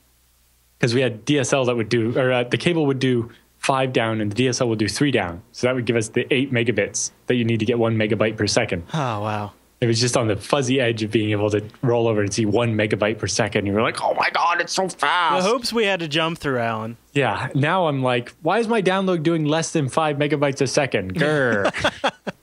And, our next email, John, he's a little concerned that his ISP might be screwing with him. And I haven't heard about this, so I wonder if the TechSNAP audience could confirm John's story here. He says, hi there. He's in Poland, and he says, get this. The Poland ISP is using essentially a man-in-the-middle attack. He says they're the ISP, so I don't know if he can really call them that, but they block Mozilla and Mozilla add-ons, and the router and DNS boxes get grayed out. So first, here's how it works. When your add-ons become outdated or vulnerable, you hit the Firefox update via the check for updates. Then Orange, the ISP, installs their own version of Firefox, but you must hijack that connection onto the user's computer. He says, no kidding, it's so seamless that nobody would even notice it. He only noticed it because he happened to be using Fedora and it downloaded an executable, an exe, and not the proper version. He says, I'd never experienced removal of my config before this, but now this time when they installed on his Windows box, it actually wiped out all of his configuration. And then without his consent, he says it activated a free Wi-Fi called Orange FunSpot as a separate free unsecured Wi-Fi network, and it's halved the signal strength of my secured Wi-Fi. Some people have reported they've had their speed lowered by the speed of that free unsecured second network. It is now not possible to turn it off in the router config, and this option is missing. This is on his router that they've turned this on, and he says it's all... I know Comcast has been creating an uproar by doing the same thing with the free Wi-Fi to people all over the states. He says it's all over Poland this is happening. Yep. So the Firefox thing is a different issue than the Wi-Fi. The Wi-Fi thing, it's like, oftentimes you read the contract, they own the router, is their router, so they can do that. This is why I put a PF Sense box in front of their... Yep. I was lucky I have an ISP that doesn't force me to do that. Right? I put their router in bridge mode and it just lets my PF Sense do all the work. Did I tell you that I got them to come out here and now it's Ethernet right to my PF Sense box? Yeah. Very nice. Yeah. But for the Firefox thing, that's kind of interesting. That's kind of horrible. I wonder if there's because that's got to be an SSL connection. Right. I wonder if there's some way he'd manually get a newer Firefox that then would. Well, he says they block Mozilla.org, so I'm assuming that also means the Firefox. That's fishy. And he says they block the add-on site too. Right. Everything.mozilla.org. Yeah. That is crazy. I haven't heard of this, but I know Orange has got a rep for being jerks. So I wonder if he used Tor or a VPN. Or something to get a real, I wonder how long it's been going on, because if it goes back far enough, maybe Firefox wasn't doing as much checking back then, but now they have a lot of stuff in there to prevent this type of thing since that behavior started happening. Yeah. So if you could get a new version fresh and install it, then it should not automatically update to a illegitimate one that way. Alan, maybe you can check my time math here, but this only applies to people on the download. Those of you watching live, you still have one more week. But if you're watching the TechSNAP the week this was released for download, be sure you join us live on Sunday for Linux Action Show episode 300 at 10 a.m. Pacific, which I have written down as 1 p.m. Eastern, 6 p.m. UTC. Yes. I got it. Good for me. And it should be a big show, and just going to be fun to catch up and let everybody know about our plans for 2014 for the Linux Action Show. So cool. I encourage you to join us for that, episode 300. We got some fun stuff to announce. All right, Alan. Well, with the feedback all done, that means it's time for the TechSNAP Roundup.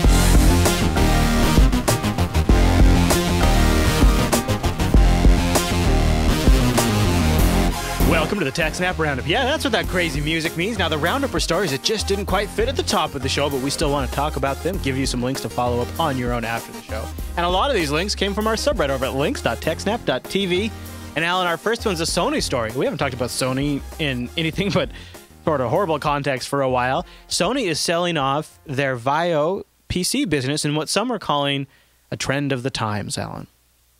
Also, because other people are selling off their PC business. But a lot of people like the Vio laptops. But due to ongoing financial struggles, Sony is set to sell off its Vio PC business in order to focus on smartphones and tablets. The company said it'll also try to redouble on its TV efforts with an eye on 4K. I just thought it was interesting. I know a lot of folks out there like the Vios, so interesting little note in the tech history. I've never been a big fan. A lot of people buy tablets and stuff, but I don't see tablets really overtaking PCs. Like a lot of these business seems to be betting on it, and other people are like, yeah, sure, we'll buy your PC business cheap because PCs make money. Yeah, I mean, to me, it seems like maybe tablets will become a more high volume, and then PCs will get replaced a little less than they have before because they're getting pretty good now. There's very few times when you could do everything you would need to do on the PC with a tablet. Right. I think most people that have a tablet have it as a second device. Yep. They use it for some things. Yep. But it doesn't stop anybody from having a PC. I think the problem is the replacement cycle on PCs is much slower now. Right. I mean, now you're getting to the point where, you get an i7 box or an i5 box, and that could last you especially for a lot of users, 5 years. Yeah, I have an i7 that's been going for like 3 years now. Yeah. Yeah. The machine I'm Skyping to you on right now is the same thing. And whereas a tablet, those things are, the battery craps out in 2 years. The ARM processor is barely doing what you need to do right now. So the replacement is a lot more. So there's just a higher volume there, I think, is what it is. All right. And I think that's part of it. The sales numbers are kind of lie sometimes when you see all these sales. It's like, yeah, but it's the percentage of people that have them is smaller than what the sales numbers look like because it's the same people with just replacing theirs over and over again because it's the same like the idea of the gadget. With these Chromebook sales right now, like these Chromebooks are selling like crazy. Well, it's because you can get a Chromebook for $200. So if your laptop or your PC is doing like most of what you need, but maybe the battery's a little shitty or something like that, you just go buy a Chromebook and that'll last you another 2 years, and then you get a full. Or you've seen people buy a Chromebook, find out it's not as great as they thought, and then have to replace it in a short amount of time. There's that. Like they'll use it for like 4 months or something, and then be like, oh, yeah. I see why this was only $200. Yep. Yeah. A lot of people are tight on cash and are trying to get by using something less. Mm-hmm. Yeah, especially with the economy the way it is. All right, Alan, let's talk a little bit about where digital secrets go to die. What's this about? Yes, this is an article over on govtech.com. Oh, frequent there, do you? No. But it's about a service that destroys machines for the government. It's the E-End Secure Data Sanitization and Electronics Recycling. Catchy. The clients include the Department of Defense and other federal agencies. Its work is to destroy hard drives, computers, monitors, and phones and other sensitive equipment that government and corporations don't want to get into the wrong hands. The monitors I have some questions about. It's like, I suppose you might be able to see what was on the screen, the very end or something, or if something got burned in, but most often I think you could recycle the screens without having to destroy them. But some places just have policies that say everything must be destroyed. Exactly. Yeah. It's just that, what do they call it, abundance of caution? Something like that. Yeah. It was high-profile information leaks from the NSA and so on, and we've seen, case after case of hospitals and stuff selling their old PCs on eBay with the health records still on them and stuff. Apparently, E-End has an annual revenue in excess of $1 million. The company employs 16 people, all of whom have gone through background checks. But, it need to destroy a rugged Toughbook laptop that might have been used in a war. E-End will use high-powered magnetic process known as degaussing to erase the hard drive of any memory. The computer monitor that might have displayed top-secret images crushed and ground into recyclable glass. Really? Laser sights for weapon torn into tiny shreds of metal. I can see why you'd have to destroy the laser sights. Although they seem like they'd be reused for other purposes. But I guess the point is they don't want to be reused by other people. Yeah. A little bit of both. Yes. E-End adheres to the government's highest demilitarization standards and NSA guidelines and document every step of the data sanitization program with photographs and paperwork. So they actually have to prove that they destroyed the hard drive. Although taking a picture doesn't necessarily prove all that much, but that's true. Did you see? Did we put it in the? Maybe I shouldn't say anything because I think I might forget. There was one. I forget. I didn't put it in the roundup. Dang it! I forget which program I saw it on, but I know that the British MI5, I think it was, grinds up the hard drives into like a powder, puts it in a tiny box, and keeps the tiny box in a safe. That's excessive. Okay. Yeah. They're just collecting at that point. They're just collecting. Well, somebody's got a nice contract to store sand. Yeah, basically. Yeah, dirty. Yeah. All right. Should we go to the next story? The company has contracts with the DC National Guard, the Secret Service, L3 Communications, which is not to be confused with Level 3, the ISP, but L3 makes optics and stuff for tanks and Bradleys and fighting vehicles and stuff. Okay. I have a friend that works at their office here in Canada. He's background checks and stuff, fun stuff. They said they actually shred the drives while you watch and provide a certificate sheet after the process. Oh, I like that. So if you remember that video we saw from Google, where they like erase the drive and then they stick it in the machine and like punch a hole in it and then grind it up into to metal. Yeah, so they do that. And they say they also do like healthcare insurers and providers and anybody that's worried about making sure their data doesn't get anywhere. Kind of sounds like a fun industry to be in a little bit. Like so, they just made a business out of destroying machines. Zero landfill policy fits the hospital's goal to seek green options and to protect their data. All right, now next story. Yep. So this next one sort of fits in with the VIO story. Just kind of puts it in perspective. This is a little bit that came out just recently from an interview with the former president of Sony. He says most of Sony's executives spend their winter vacation in Hawaii and play golf after celebrating the New Year. In one of those New Year golf competitions back in 2001, Steve Jobs and other Apple executives were waiting for us at the end of the golf course, he said, holding a VIO running Mac OS. This is from the former Sony president at the time. He said 2001 is the year and Mac OS X shipped, and he says, I was speculating that it was an Intel version of Mac OS X that they had. He said he liked Apple and always felt that the Mac and VIO were close in philosophy. However, he said no thank you and Steve Jobs approached him about shipping Mac OS X as certified Mac units on VIOs. But VIO had just recently completed hardware and software optimization specifically for the Windows platform and felt like it was going to be awesome. And because of this, the team said no thank you, and most of the engineering team said it wasn't worth it. And that was the end of the Mac-compatible VIO back in 2001. So now here we are. Sony is selling the VIO division, and now Apple has... Because it's not profitable enough. Apple has 19.5% of the global PC and tablet share, now larger than Dell and HP combined. So I think they would have sold some VIOs. I do wonder if they had a deal with Microsoft that said that they couldn't. Maybe. I mean, the VIOs were really sweet machines, and they were those tiny ones back then, too. Yep. And Microsoft was kind of famous for making those kinds of deals. It's kind of strange that Apple didn't find someone else to do that with. But, I guess HP and Dell probably were already in bed with Microsoft, so it would have been interesting to see how different things might be if Sony had said yes. Yeah.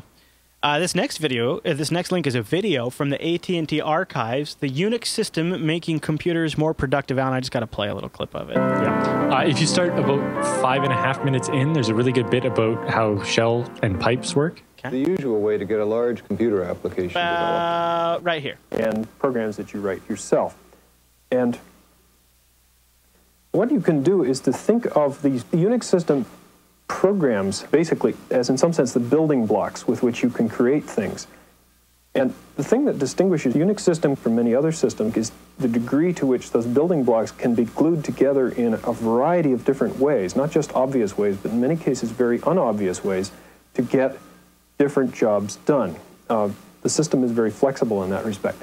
I think the notion of pipelining is the fundamental contribution. If the system is, you can take a bunch of programs, 2 or more programs, and stick them together end to end so that the data simply flows from the one on the left to the one on the right. And the system itself looks after all of the connections, all of the synchronization, making sure that the data goes from the one into the other.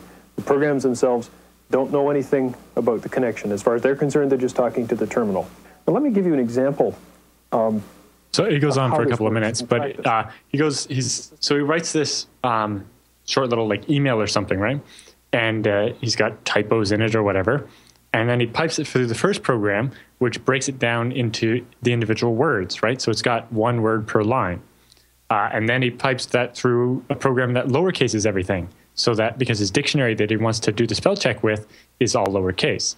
And then he can pipe it through sort, so his words are in alphabetical order, the same order they would be in the dictionary. And then pipe it through unique to make it so that it only has, there's no duplicate words. And then he can pipe it through the spell checker. This video was shot in 1982, the description says. Yep. Wow. I mean, what's crazy about it is actually it's very relevant still. Yeah, well, it just goes to show the power of Unix and the philosophy of a bunch of small tools that don't have a specific use necessarily. They're just things you can do, and by chaining a bunch of them together, you can create something. Yeah, and it's a beautiful system. This is still very popular in Japan, like large CRMs and stuff that now would be, giant honking Java application with a huge Oracle database or something, are still built Unix like this. They're flat text files, and then they go through like 8 pipes, and they come out with what you're looking for. I think we linked to a talk about it before, but I'll find a link and add it to the show notes as well. Here's one where they're explaining the file hierarchy. Let me go back down to BWK, and this is great. Which means print the name of my working directory, and it'll tell me where I am. It says at the moment that I'm in user BWK. And that's where I start when I log in. Now, I can go up a level in that. I can change to parent level, and now if I print my working directory, I'm in /user. His keyboard kind of sounds like yours, Alan. To the root of the whole file system. Let me go back down to BWK, and I can list the files that I have in that directory, and I find there, among other things, a directory called TV. And I can list the files that are there, and I'll find, among other things, the sentence that we printed in the spelling mistake finding program. Let me look at that, and sure enough, there it is. This is so great. As you can see, the file system hierarchy makes it possible for users to organize information into its natural grouping and to go up or down and find things quickly and easily. The Unix system interface for most people is through a program called the shell, or the command interpreter. And basically, so it's a 27-minute video, and we'll have it linked in the roundup. Yep. You got to watch this, you guys. This is a really good find, and it was also linked in the TechSNAP subreddit too. Yep. Kind of amazing that you, over Skype from Canada, have better video quality than this professional production back in 1982. Oh, the very start of the video, the long pauses, all the guys like trying to grok the teleprompter or whatever he was using. It's like, wow, this is definitely an early 80s video of the usual way to get a geeks. large computer application developed involves a big team of people working in close coordination. Most of the time, That's so great. That's so great. Okay. He has a very small buffer. Yeah. So, okay, we did link to this. I don't know why I didn't see this when I was talking about it. We were talking about data destruction. I have linked in the show notes an article The Verge ran where you can watch the Guardian destroy the Snowden leak hard drives with power tools. So I don't know if you guys remember, but the government pressured the journalists at the Guardian to actually physically destroy the hard drives on their computers. So, Well, but look at the entire laptops. yeah. Like they have motherboards and stuff, and they're drilling random holes in them and stuff. Yeah, on Saturday, July 20th, in the basement of the Guardian's London office, under the watchful eye of 2 GCHQ technicians, 3 Guardian editors destroyed the hard drives, memory cards, which the encrypted files leaked by Edward Snowden. It's emerged that it was the Prime Minister who instructed Britain's most senior... I don't want to play that. BBC is so pull-down happy. So here they are. That's them destroying the MacBook. That's the SSD. Pressure in which the cabinet... So if you guys want to watch a little destruction porn, speaking of hardware destruction, it's so Orwellian to make them just sit there and watch them destroy the computers. And like, what digital backups of it exist? Yeah, it's not like I understand they don't want the copies falling into anybody else's hands, but it's like they think they're acting like it's like the only copy of it or something. Yeah, like this is getting rid of the Meanwhile, the information. Washington Post, the New York Times, and ProPublica all have copies of it. Plus, Glenn Greenwald has copies of everything. So, what are you solving? And he took them somewhere where the GCHQ hopefully can't reach him. Well, it sounds like the Canadian equivalent of the NSA has kind of been checking out what the NSA is doing, thinking, hey, you know that user metadata collection? Well, I think this is older, but yes, it came out based on the Snowden documents. I'm making a fun of it. That the CSEC used the Wi-Fi points in airports to track MAC addresses and figure out where people were going. or where they went and how long they stayed and things like that. So you say, oh, we saw this MAC address appear at this airport and then at this airport. So we know that person went from there to there. Yeah. Or, they're at the airport on this day when they came into the country, and then we saw them again on the way out. We on Filter 84, we covered there's been 3 responses now, and now the current response. And what do you think, Alan? It sounds like the response we get here as well, guys. It's just metadata. I love that. Well, mostly what I saw is that if you actually read the PDF, it says we tried this and found that it's too slow and wouldn't actually work. It sounds like it was like an experiment to see if they could do it. But it sounds like it only ran for 2 weeks and they were just trying it to see if it was a useful way to track a terrorist. That, however, and they said that it's too slow. That's just one of 3 explanations they gave us back. So do you think that's what it is? Or do you think it's an ongoing thing?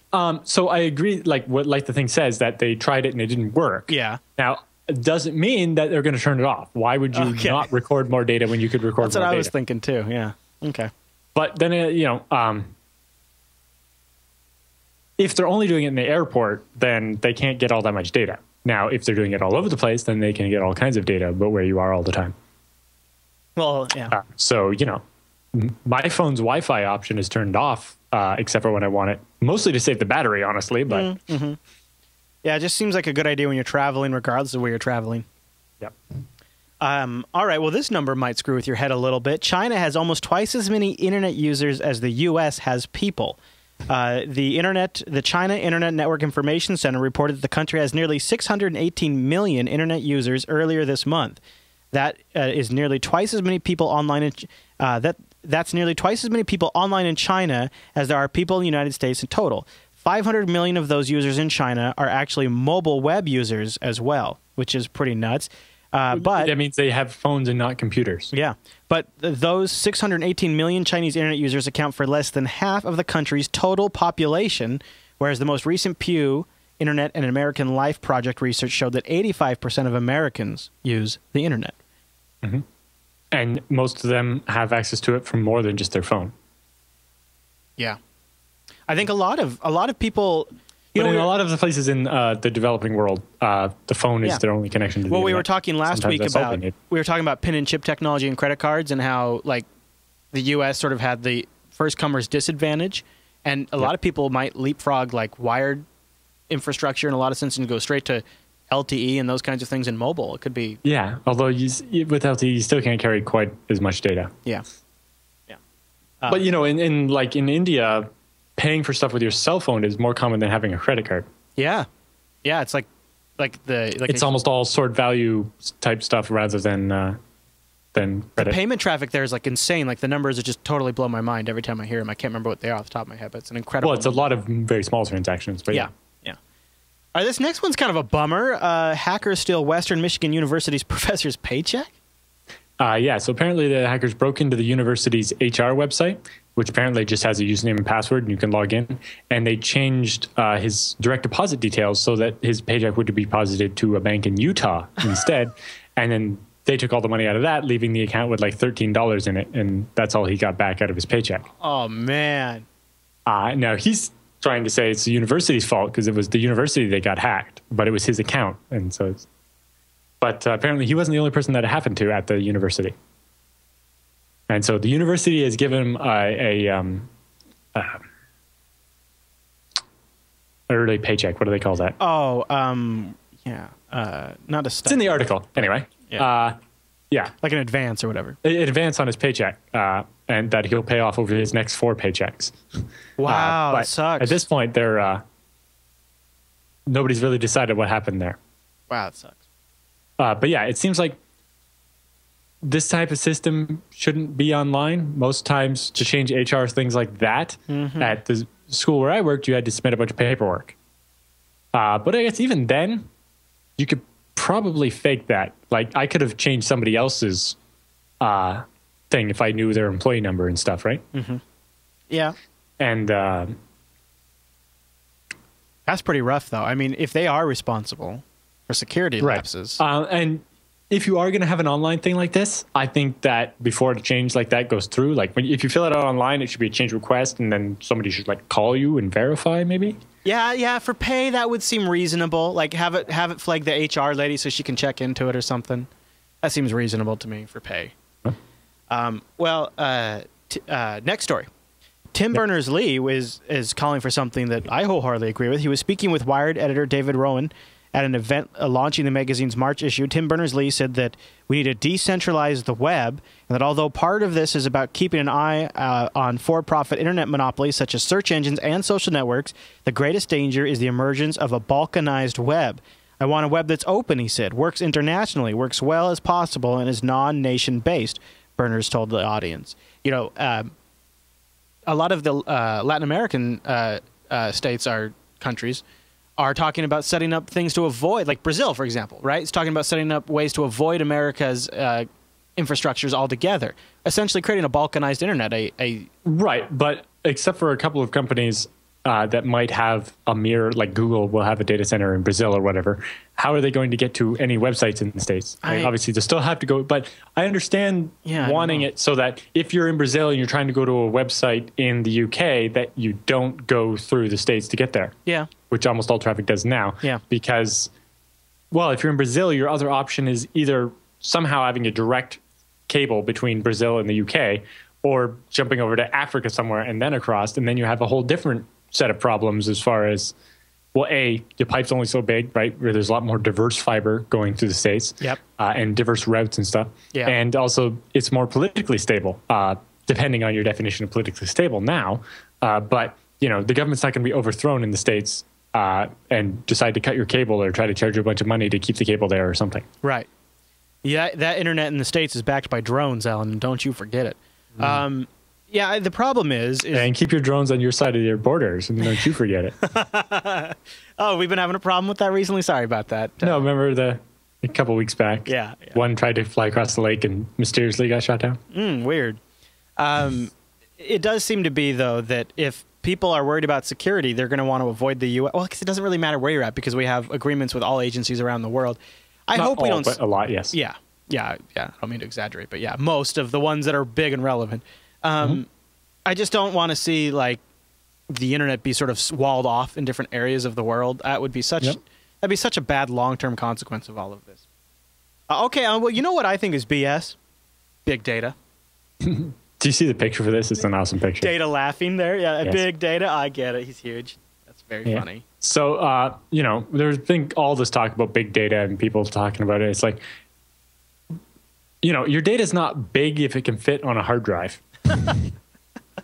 Or even a couple of hard drives. Yeah, it's only big data if you're talking about like massive amounts of information. And he said his example, though, is when LinkedIn had that password leak, right? And they leaked millions and millions of SHA-1 hashes of passwords, 6.5 million accounts, right? And they just had their plain SHA-1 hashes, right? And so sites started setting up things where you could search to see if your password was compromised, right? You type in your password, it would SHA-1 hash it, and then see if it was in the list. But a bunch of these sites would have all these errors all the time, right? Because they were under heavy load and the database couldn't keep up, right? So this guy looked at it and he's like, well, the whole database, if you just stored it as text instead of as, you know, an SQL database, it's only 130 megabytes of data. You know, he's like, I have Chrome tabs that use more memory than that. No kidding. Right. So then he was watching on Stack Overflow. There was questions about, you know, how can I check if this hash exists in my database? And, you know, the guy was trying to use MySQL, and then the people were saying, well, yeah, if you tune your MySQL like this, or if you use Couchbase or, you know, Redis and a bunch of other stuff, then maybe you can make it work. But at the same time, this guy wrote something in Go, or in C, if you want, that just loads the 130 megabyte data set into RAM and looks it up instantly. Boom! And it can handle like thousands and thousands of queries a second without bogging down, where an SQL database is just overcomplicated for this solution. Yeah. That's part of what it is, isn't it? So like his whole program here is like a couple of lines of code. It's like import these libraries. You know, each hash is 32 bytes. Listen on this port. Here's a whole function for reading the file into RAM. Here's a function that creates a web server that says, hey, when there's a request for a hash, does it exist? Return 204. Doesn't exist? Return 410. Then that's it. That's the whole program. And you can ping this via basically a simple HTTP API and just bam, bam, bam, bam, bam. Is big data just a way for people to make big money? Sometimes. Well, big data is a hard problem to solve if the data is actually big. But if it's, a couple million SHA-256 hashes, like in the example he uses after the LinkedIn example, that's not big data. That's a couple 100 megabytes of, or maybe at most it's 1.5 gigabytes of RAM. Yeah, that's not big data. That's not big data. If it fits on your laptop's SSD, that's not big data. Exactly. Yeah. If it fits comfortably in your computer's RAM, it's not big data. Yep. Tell me your thoughts on this next story. Intel likely to sell tablet chips at or below cost to just kind of break into the tablet market. This is something they're getting their butts kicked by ARM. Yep. And we just recently talked about the high volume of tablet sales. You worry about this kind of stuff, from a server admin standpoint, that Intel might be getting distracted, maybe losing focus a little bit? I don't think so. They're a working big company. hard on the server stuff. They're working hard on the server stuff. And they're big, yeah, right? It's different. It's probably not even the same team that's working on this other stuff. Probably not even the same And I don't think they're going to... They wouldn't want to let their market share in the server area slip. Right. Although I can see them working on ARM-style stuff for servers as well. They're doing that with their Atom stuff. Yeah. I kind of look at it... I don't know if... I know there's maybe architectural things about x86 people don't like, and the power draw is high right now, but... I think one of the biggest disadvantages to tablets themselves is that they can't execute all of the x86 based stuff that I have. And some of the management tools I have are x86 based or require something that is only on the x86 platform. There's just so much more you can do if it's there's a reason why Mac switched to it. Yeah, it's really just more versatile and useful for me. Now, of course, looks like at this point there's a whole trade-off side to it, but maybe Intel's going to close that gap. But, someday being able to have a tablet that's just x86 and I could just run whatever I wanted on it would be amazeballs. And the Surface Pro doesn't count because you can't run whatever you want on it. Exactly. Yeah. Okay. I'm just saying a lower power... Well, Atoms probably could almost do it now. It just nobody wants to build the slightly more expensive tablet. And so if Intel's willing to trade their profit for market share, then maybe they can make something out of it. They can afford to do it. Yep. They made a bank off the i-series of processors for a while now. Yep. All right, we have a link, the last link in the roundup, encryption failure modes, and we got a great handy graphic here. There's a couple, actually, in this set. Oh, cool. So the first one shows what happens when you use encryption wrong, right? So if you use electronic codebook mode, then you can see the picture of tux comes out. You can still tell what the picture was. You're not getting the original information back, but you can still tell what it was. Mm-hmm. Or if you use CTR mode, but use the same key and the same nonce, starting random factor. If you encrypt, say, the top of the penguin and the bottom of the penguin separate times, but with the same key and the same mode and everything, then if you do an exclusive OR of the two encrypted versions, you get not the original, but some information about what was in both of those things, because you can tell from the differences, right? Mm-hmm. Or if you use CBC mode or cipher block chaining mode, if you're encrypting the same thing twice with the same initialization vector and the same key, then the data will be exactly the same up until the first difference. So you see in the picture here, we have Tux's eyes are different. Yeah. So all of the picture up until the first difference is the same, right? Because in cipher block chaining, you encrypt the first block with the key and the initialization vector. Then the second block is encrypted with the hash of the previous block, right? Mm-hmm. So they're chained together. So that if the same thing appears twice in the same file, that it'll be different.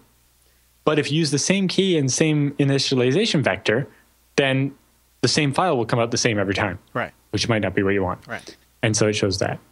So an interesting one that applies recently, if you go to the previous picture, they encrypted the Adobe logo using triple des in electronic codebook mode, which is how Adobe encrypted the passwords in their database. And you can still very clearly tell that that's the Adobe logo. Yeah, absolutely you can. Yeah.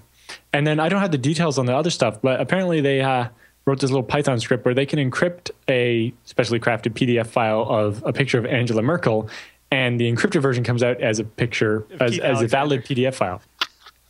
This is so funny. These guys have a real good sense of humor. They got one with the RSA and then it equals NSA. Yeah, so in this one, they can take an RSA or a PNG image. After encrypting it, the output is still a valid PNG image. Yeah. This is good. This is good. Adobe equals troll. Yep. So, that goes to show there might be some weaknesses there in AES. Mm-hmm. Which is why I'm glad that systems like Gelly and so on support things like Camellia and other ciphers like Blowfish. Mm-hmm. Well, there you go. That's our whole show right there. Episode 149 in the can. Next up will be 150. And we'd love to have you join us live for 150. Just go over to jblive.tv at 1 p.m. Pacific, which is 4 p.m. Eastern, 2100 UTC. Yep, we'll be back live next week. And don't forget, we have Last on Sunday, Last 300 at 10 a.m. Pacific. Love to have you join us live for that. And also email this show. We need your questions. We need more feedback. So go over to jupiterbroadcasting.com, click the contact link, and then choose TechSNAP from the drop-down. Please do that. And also check out our subreddit at links.techsnap.tv. You can start threads there as well, especially if you want a really fast response, because we got a really smart community over there. So there you go, Alan. Well, good luck with the dental stuff. And we'll see you live in a couple of weeks. And don't forget, if you ever wonder when the TechSNAP program is out, you can just download it when it is released via any of the number of subscription options we have. In every single episode of TechSNAP, just right there, right below the show description, we have the download links, and we have the RSS feed links for torrents and HD and audio. Grab those, subscribe, and then get every single of TechSNAP auto-magically. All right, everyone. Well, thank you so much for tuning in this week's episode of TechSNAP. We'll see you right back here next week.